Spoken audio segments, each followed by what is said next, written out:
तो प्यारे बच्चों, इस वीडियो में डिस्कस करेंगे class 10 subject science mid term exam morning shift के पेपर के सॉल्यूशन को, जो कि सेशन 2023-24 का है। सबसे इम्पोर्टेंट मैं आपको ये बताना चाहता हूँ कि अभी तक आपके जितने पेपर हुए हैं, दोनों शिफ्ट की बात कर रहा हूँ, मॉर्निंग एंड इवनिंग की, सबके सॉल्यूशन अपलोड हैं। वही सॉल्यूशन जिससे आपकी कॉपी चेक होती है। तो कमेंट में प्लेलिस्ट की लिंक मिलेगी, ओपन करके देख सकते हो। तो देख लेना बच्चों, सीधा आ जाओ क्वेश्चन पर। ठीक है, इस चैनल पर पेपर के बाद सभी पेपर के सॉल्यूशन अपलोड हो जाते हैं। तो अच्छा लगे तो चैनल को भी सब्सक्राइब कर सकते हो।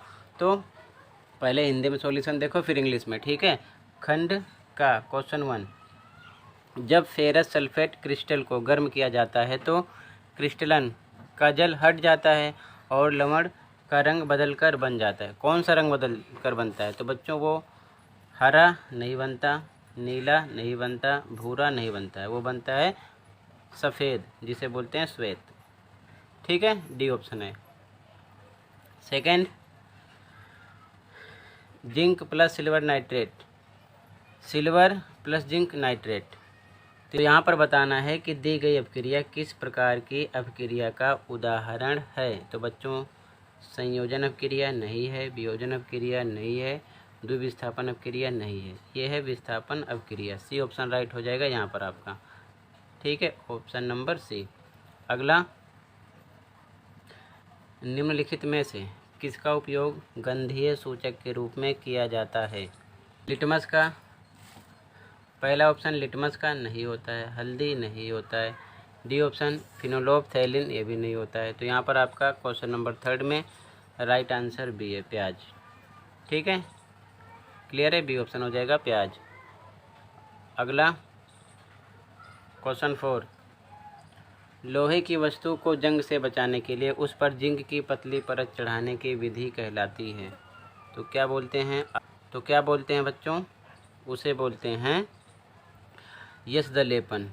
ठीक है, डी ऑप्शन हो जाएगा यहाँ पर। अगला, निम्नलिखित में से कौन सा आयनिक यौगिक का गुण है? तो यहाँ पर आपका जल में घुलनशील, ए ऑप्शन ही राइट हो जाएगा, जल में घुलनशील। ठीक है, इंग्लिश मीडियम में भी सेम, क्वेश्चन नंबर 1 में आपका डी ऑप्शन है, वाइट। ठीक है, क्वेश्चन नंबर 2 में सी ऑप्शन है, डिस्प्लेसमेंट रिएक्शन। क्वेश्चन नंबर 3 में बी ऑप्शन है, ओनियन।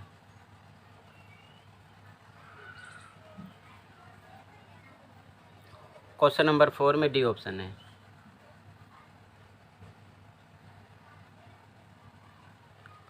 क्वेश्चन नंबर 5 में ए ऑप्शन है। आगे क्वेश्चन 6, पेट से भरे और गुदाद्वार से अपशिष्ट के बाहर निकलने को नियंत्रित करने वाली मांसपेशी है। तो वो होती है अवरोधनी पेशी, सी ऑप्शन हो जाएगा। बाकी गोलाकार पेशी रोंग है, पक्षमाभी पेशी रोंग है, क्रमाकुंचन पेशी रोंग है। ठीक है, यहाँ पर आपका सी ऑप्शन है। अगला, पौधों द्वारा अपशिष्टों के उत्सर्जन के संबंध में निम्नलिखित में से कौन सा कथन गलत है? यहाँ पर हमको गलत कथन बताना है। ठीक है, तो अपशिष्ट उत्पाद गिरने वाली पत्तियों से संचित हो सकते हैं, ये सही है। बी है, पौधे प्रकाश संश्लेषण के दौरान ऑक्सीजन जैसे गैसीय अपशिष्ट उत्सर्जित करते हैं, ये भी राइट है। अगला, पौधे की जड़ें कुछ अपशिष्ट पदार्थों को उनके आसपास की मिट्टी में उत्सर्जित करती हैं, ये भी राइट है। अगला, कई पौधे के अपशिष्ट कोशिकाओं में लाइसोसोम में जमा होते हैं, ये रोंग है। ठीक है, तो यहाँ पर आपका डी ऑप्शन हो जाएगा क्वेश्चन नंबर 7 में।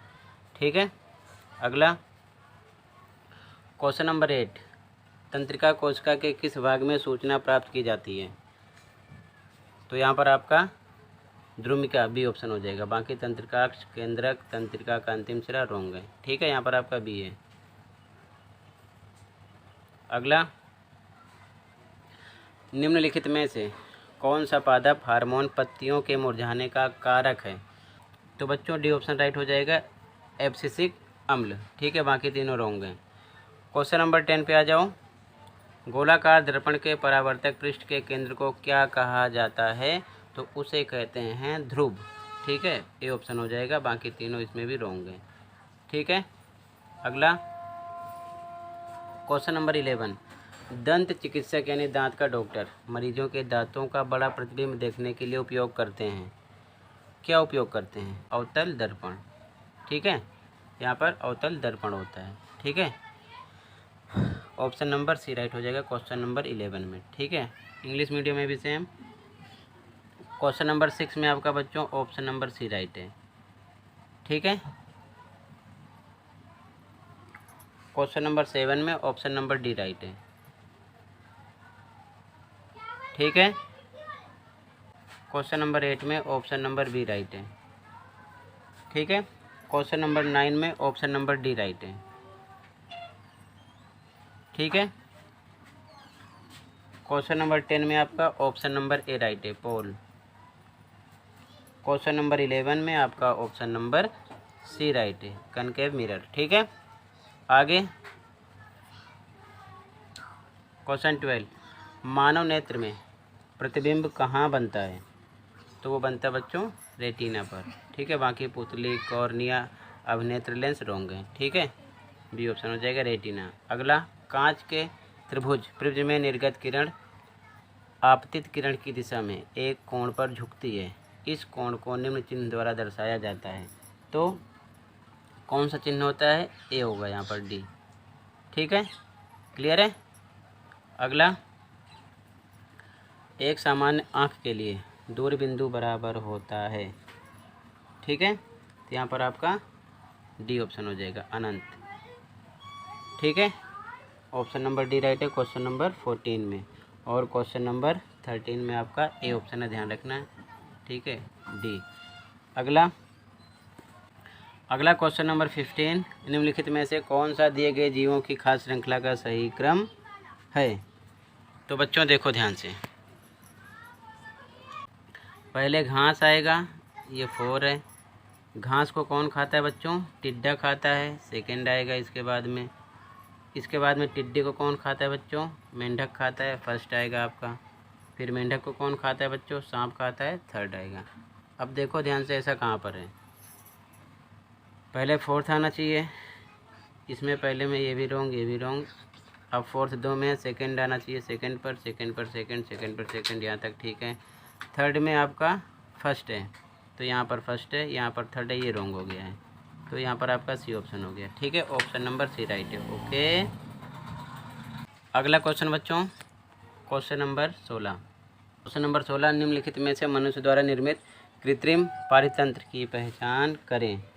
तो क्या है बच्चों? बगीचा है। ठीक है ना, ये मनुष्य द्वारा निर्मित है, बाकी महासागर, वन, रेगिस्तान ये प्राकृतिक हैं। ठीक है, यहाँ पर आपका डी ऑप्शन हो गया। ठीक है, अब इसके बाद में आगे क्वेश्चन में हमें ए बी सी डी में आंसर देने हैं।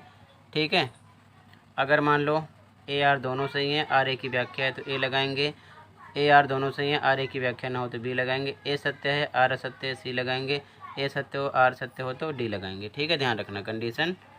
पहले इंग्लिश में देख लो। क्वेश्चन नंबर 12 में आपका ऑप्शन नंबर बी राइट है, रेटिना। ठीक है, क्वेश्चन नंबर 13 में आपका ए राइट है। ठीक है, क्वेश्चन नंबर 14 में आपका डी ऑप्शन राइट है। ठीक है, आगे क्वेश्चन नंबर 15 में आपका सी होगा। ठीक है, क्वेश्चन नंबर 16 में आपका डी ऑप्शन होगा। ठीक है, अब ए बी सी डी में आंसर देना है। ठीक है, क्वेश्चन नंबर 17,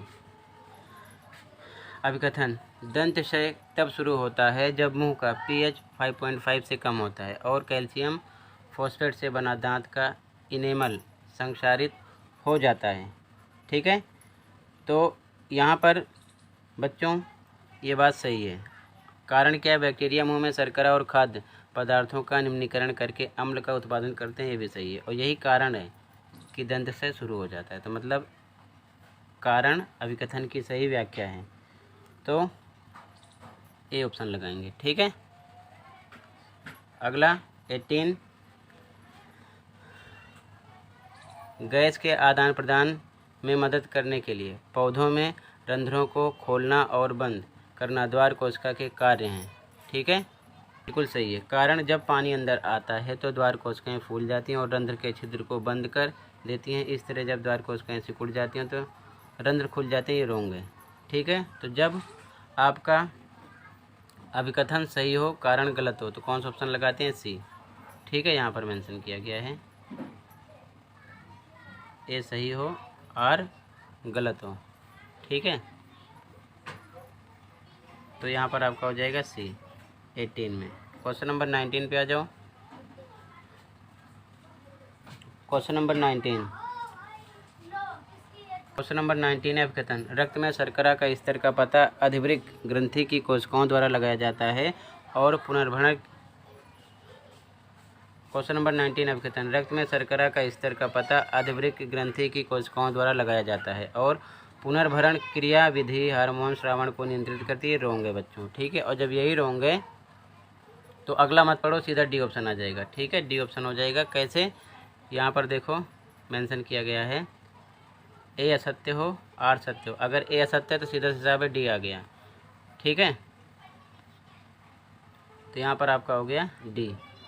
अगला क्वेश्चन नंबर 20 देखो। अभिकथन 1 मीटर फोकस दूरी के अवतल लेंस की क्षमता -1.0 डायोप्टर के बराबर होती है। बिल्कुल सही बात है, कारण बहुत कम फोकस दूरी का अवतल लेंस अधिक फोकस दूरी वाले लेंस की तुलना में प्रकाश को अधिक अपसारित करता है। ये भी सही है। सही दोनों स्टेटमेंट हैं, लेकिन -1.0 डायोप्टर के बराबर होता है -1 मीटर फोकस दूरी का अवतल लेंस की क्षमता। इसका इससे कोई लेना देना नहीं है, तो यहाँ पर बी लगा देंगे। ठीक है, क्लियर है। इंग्लिश में भी सेम। ठीक है, इंग्लिश मीडियम में भी सेम बच्चों। क्वेश्चन नंबर 17 में आपका बच्चों ऑप्शन नंबर ए लगेगा। क्वेश्चन नंबर 18 में आपका बच्चों सी लगेगा। क्वेश्चन नंबर 19 में आपका बच्चों लगेगा डी ऑप्शन।